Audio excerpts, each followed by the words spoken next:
kwa mujibu wa kanuni ya 31 fasihi ya 4 ya kanuni za bima ya afya kwa wote namba 809 ya mwaka 2024 kinampa waziri wa afya mamlaka ya kutangaza kwa umma kitita cha huduma muhimu kitakachotolewa na skimu za bima ya afya nchini.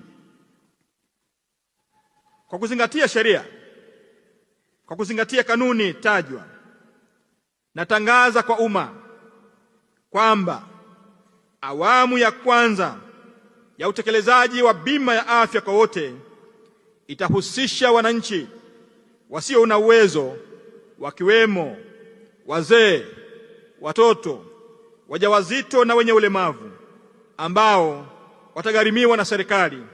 Bei ya kitita cha huduma muhimu ni shilingi 150,000 kwa kaya ya watu wasiozidi 6, itakayojumuisha mwanachama mchangiaji, mwenza na mwanachama na wategemezi wanne, ambao ni mzazi wa mwanachama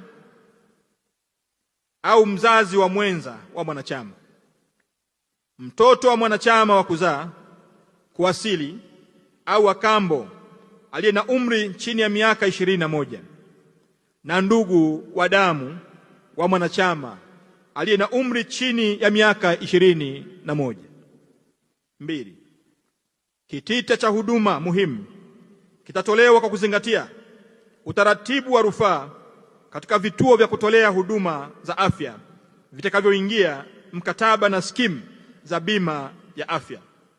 3. Huduma zitakazopatikana katika kitita cha huduma muhimu zitaambatanishwa katika kiambatanisho kitakachosomwa pamoja na tangazo hili.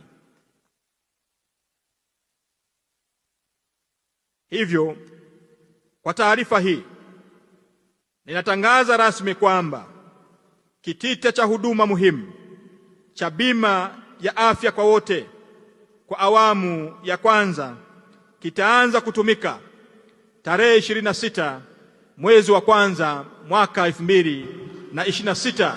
Makofi mengi sana tafadhali. Kwa kundi litakalogharamiwa na serikali.